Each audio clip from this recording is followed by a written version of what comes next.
This is the Negro Ninja. And before we start, I would like for y'all to take a look at the t shirts in the description. And this is the Negro Ninja. And nobody can be more disrespectful than a bitch. You know, hoes are very skillful at being disrespectful. They breathe disrespect. Okay? They breathe disrespect.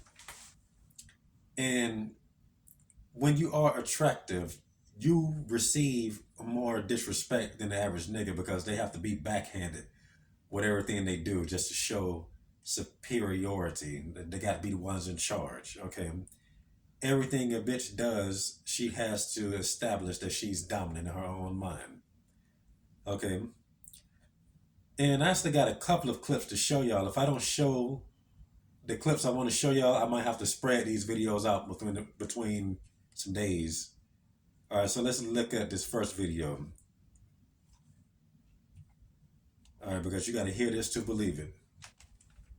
Things went so wrong on our date. It was my actual worst nightmare. We went to go eat, it was so fun, and then afterwards he said, if you're free this evening, I can pick you up in a few hours and take you for dinner. But no pressure. I love that, of course. He booked a really nice place, so I was like, oh, I've got to get dressed up. But at 7 p.m. I need to go and feed my sister's pets. If I'm not there, it's Animal Farm, but Napoleon is a guinea pig. He says, great, dinner's 7:30, so I'll drop you off on the way, and I assume you'll only be 5-10 minutes. I get to my sister's house, I go in the garden, and the guinea pig cage is wide open, with no guinea pigs in it. All 4 of them were gone. I ran back out to him and I was like, I need you to help me right now. I'm in a mint green cocktail dress with strappy heels, and he's in a white shirt and trousers, and we are crawling on the floor after it's been raining behind the shed, moving compost, moving manure out the way to find these guinea pigs. I was crying my eyes out from the stress. My makeup was all down my face, and I quite literally looked and smelled like shit. Real shit. After a couple of hours, we caught them all with boxes. Then realised the actual cage was broken, so we had to have a little contraption to close the cage properly. Because apparently our guinea pigs are super saiyans and can break metal locks. By this point, it's 9:30, 10 p.m.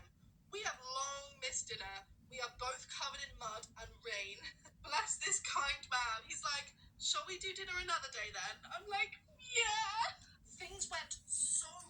Okay, now this pisses me off. Okay, that pissed me off on so many levels. Okay, we can just try again. All right, dudes always want to try again. See, dudes value their efforts because it's hard to get a date in the first place. All right, very difficult to get a date in the first place, which is why he's even trying to date this big girl right here. Now, I don't got nothing against this big girl, but the point is she had a pike for what she just did. And she's just talking about it like it just ain't wrong or something. All right. So what made me want to make this video is because of the comments I got for talking my junk about this video. All right, but I'm gonna go over that later. But just think about what she said. A nigga asked her out on a date. Instead of making time for her and that nigga, she says, "Look, I got SHIT to do.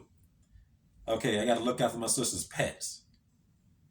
All right, bitches are as disrespectful as Miles Morales was when he was finding a spot in the cross the Spider Verse.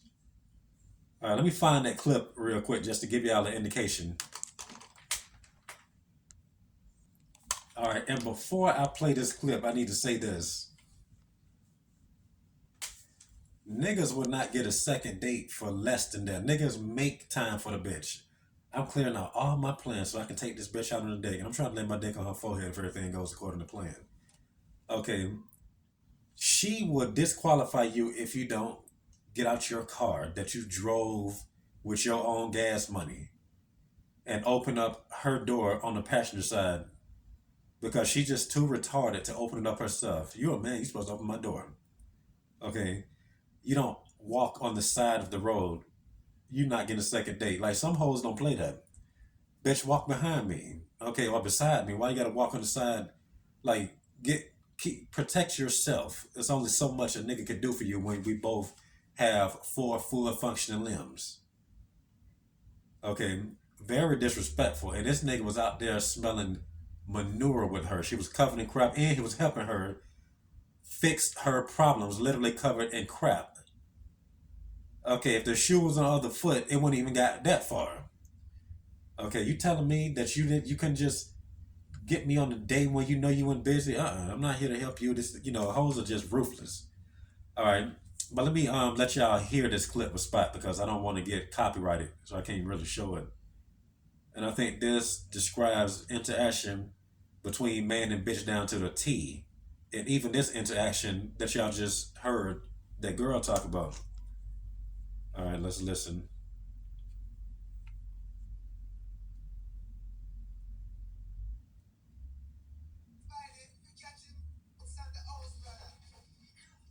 Oh, Spider-Man. Wow. This is real. So are you like a cow or a Dalmatian? I am the spot. Hit it again, Spider-Man. Now this is deep to me. Okay, like how a hoe when a hoe sees a dude, she gotta do what she can to not take him seriously. And what's funny to me is Miles said, "Are you a cow or a Dalmatian?" All right, and that goes to what I was talking about with hoes and bestiality. One can think that I'm reaching, but because when a woman is doing it with a dog or whatever, it's the same mindset they have when they pick this retarded nigga to have a one night stand with. And I forgot which video that I made going into detail about it, but I think it was probably about a year or two ago. All right. I'm gonna try to find it, and if I remember what it is, I just put it in the description or comments or something.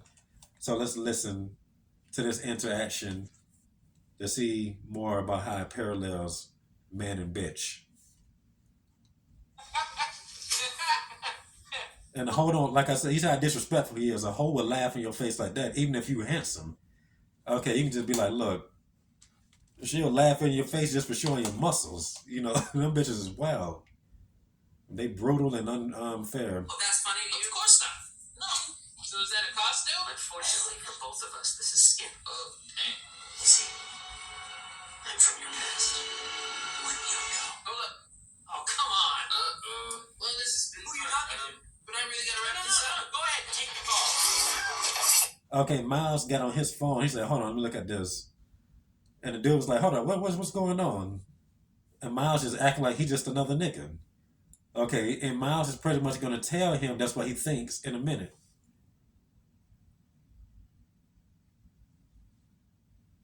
Go ahead, take the ball.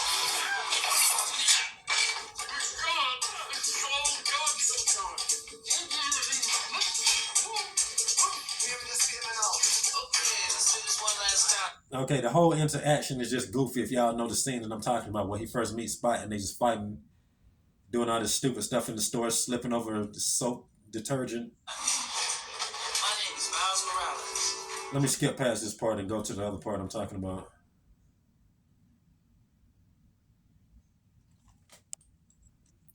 All right. So I finally found the part, and the Spot is basically, excited to finally meet Spider-Man because Spider-Man made him into the Spot, and he wants revenge. That's the equivalent of you finally seeing a bitch you think like, I've been looking forward to this for a very long time. Okay, and let's just look at this whole interaction and watch how Miles is acting towards him. He's just like, whatever. You ain't my nemesis, but hold on. Let's do this one last time. You understand this is the fight of our lives? Sorry. Just a second. No. Go ahead. Take the ball. Turn off your phone in a movie theater. If you don't turn it off when you're fighting me. You turn off your phone in a movie theater, but you don't turn it off when you're fighting me. And that's what hoes do. They will put more priority over the most non-important things. Okay, it's important to her, but you're more important than whatever the heck that is that she's doing. Okay, you have to be the one to console her. She wants you to pay for dates or get her gifts every once in a while. Treat her with respect. Make her day feel better. Okay, but she can't stop texting. Okay, just to give you all the attention that you need for trying to court this bitch. Okay, because the problem with bitches is you playing the game to win. A hoe already won. You trying to win. So just imagine having somebody on your team that already has their bases covered. There's no reason for them to even try. First of all, the game is boring. And you know what people do when a game is boring? They don't take it seriously. So you know what? Let's just F around. I'm like, we're trying to get the score. No, well, you good. I got enough points already. I don't got enough points. What they got to do with me? Okay. And just like that, a whole fake is funny. Okay, that's like the equivalent of watching a mother effer on YouTube play a game that they master, and they just like, whatever. I'm just trying to find the glitches or just troll other people, namely my teammates. Okay, it's just not productive to you. Okay, now throughout the whole fight, the whole first fight, Miles Morales is on the phone while the Spot is giving it his all. Now the Spot is doing good; he's pretty confident, but he's new, so he don't really know how much of a force that he truly is. Just like niggas when it comes to these hoes. Okay, which is a metaphor and it's a revelation. Okay, a prophecy even. You're gonna see. Watch. Okay, and Miles just don't give a dang. Okay, and I'm trying to find the part where he speaks his mind and tells the Spot exactly how he feels about him as a villain. Hold on. Okay, and to prove this point, if you want to compare that to the Miles fight versus Spot fight, the whole time Miles is texting his family. And if I got time, I'm gonna try to show y'all another clip that goes against hoes that do that real quick. Hold on. All right, so Spot escapes. Let me let y'all hear this scuffle. Hopefully, it's loud enough for y'all to hear what the Spot say about Miles disrespecting him.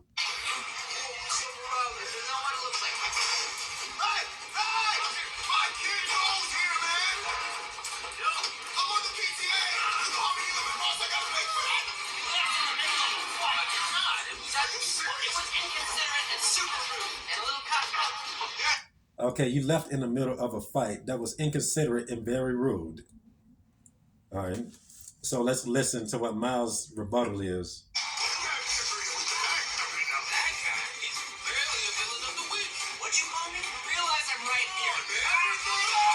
Okay, you just heard that. The daddy was like, yeah, that is dirty Spider-Man.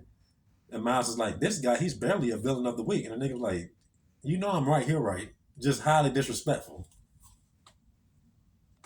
All right. You walk into a bitch's life or a bitch see you. You just another nigga. You like how he just said, you just a villain. You barely a villain of the week.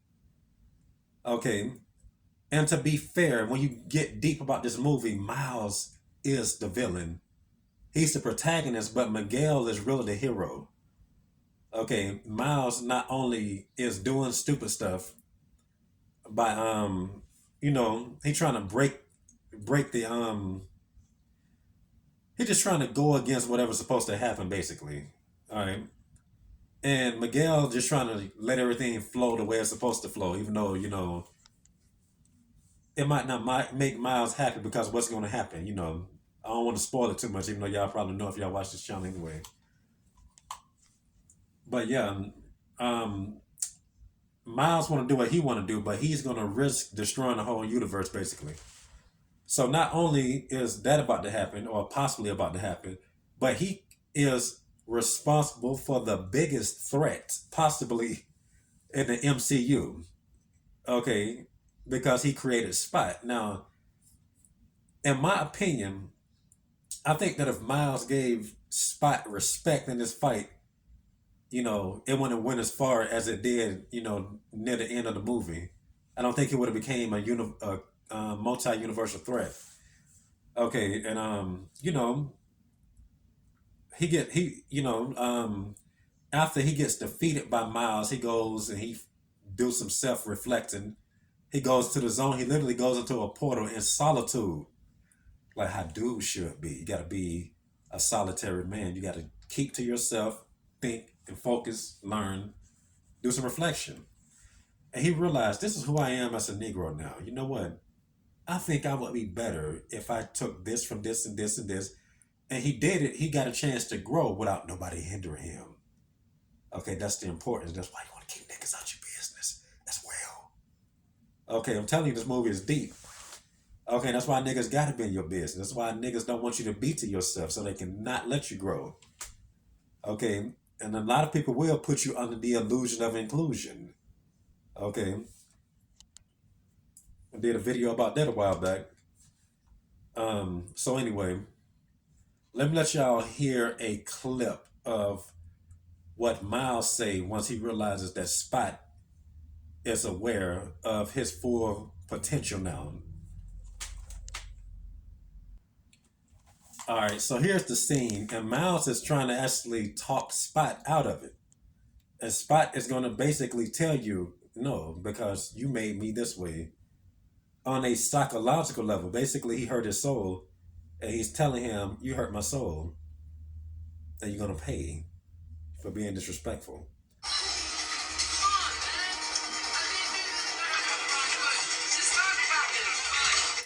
Okay, come on, man. I didn't mean this. Let's talk about this. This is Miles now, but here's the Spot's rebuttal.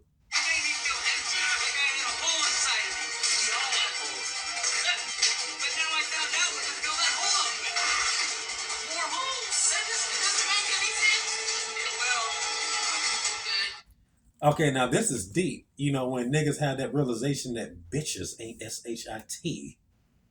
Okay, I'm tired of this bitch trying to act like a prude towards me. Okay, you don't gotta make me wait. Why are you trying to act like you a virgin? And you know what? Why even wait? I don't even like this bitch that much to begin with. You know what? Hoes will make this much better. Okay, I'm just gonna start dealing with hoes. You know what? Make me feel more better, more hoes. Okay, you just stop taking bitches as seriously because you got out of that trap. Okay, while everybody's telling the ain't nigga, oh, just go out there and sow your wild oats, which is why you see so many dysfunctional mother effers on this planet because a lot of their daddies is dysfunctional niggas.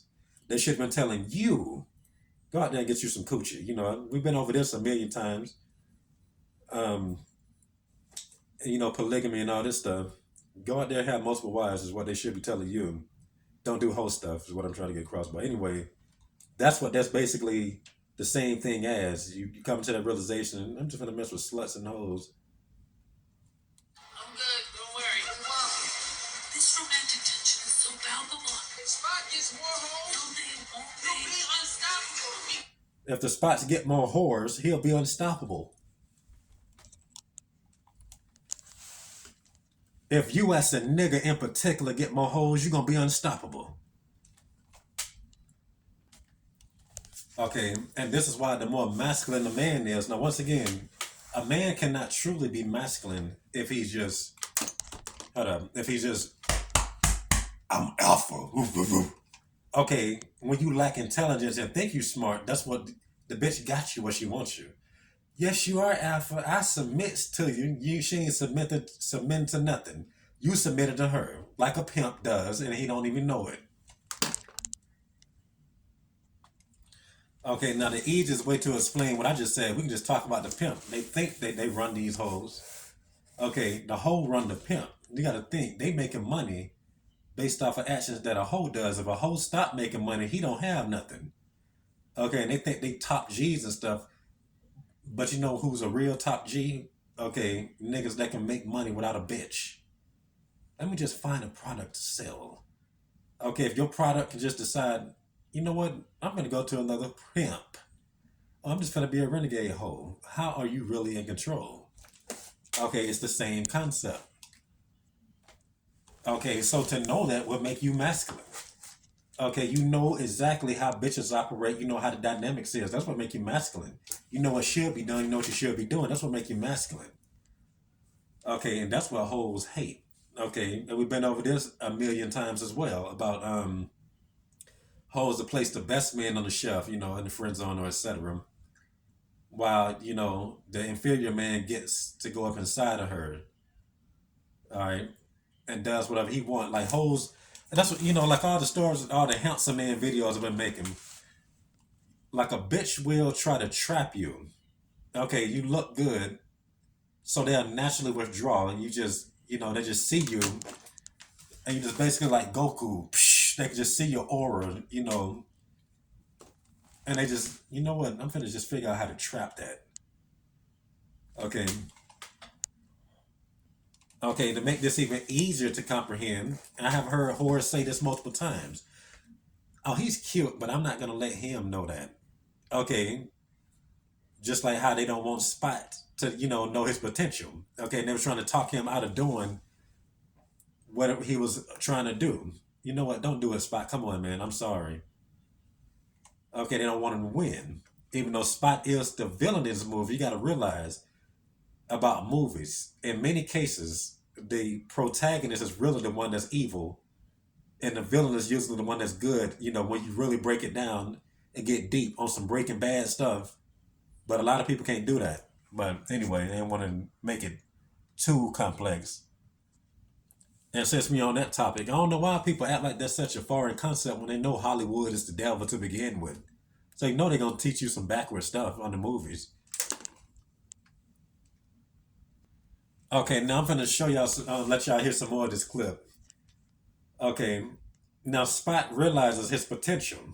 There, and he's just going about doing what he wants to do. He's making portals. I'm pressing this button here. You can leave. You can leave. Just basically putting people through portals, just walking like nothing.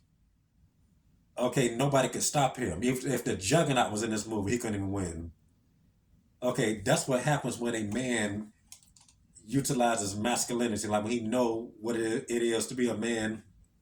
Okay, and let's not forget that masculinity is Jesus Christ. You got to worship God to truly be masculine anyway. Okay, thinking about these videos, do you think that I study half of the stuff that I be saying? Case in point. Okay, it comes from Jesus. It comes from God. Anyway, being in tune, you just become more masculine. That's what wisdom does.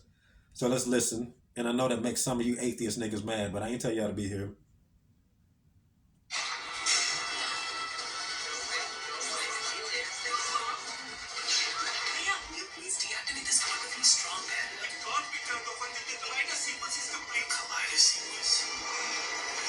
Listen.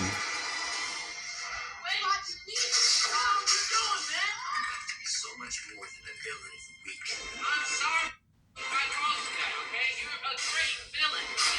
Not yet. Okay, you see how he created that monster? Okay, and another lesson is the way you treat people goes a long way. That little stuff goes a long way. Okay, and that's why I had to make sure I even used Breaking Bad as an example because they created the villain known as Heisenberg in that movie. I mean, in that TV show. And to this day, I still think that Walter White is the most righteous character, despite all that other stuff. But I'm not getting too deep on that today. But anyway, yeah. Okay, once the tables turn, then hoes just gonna be begging and pleading like how Miles was just doing right there. Don't do it, Spot. Come on. All right. And I think that's all I got to say for this message. All right, and this has been the Negro Ninja bringing you your Negro message for today. Negro out.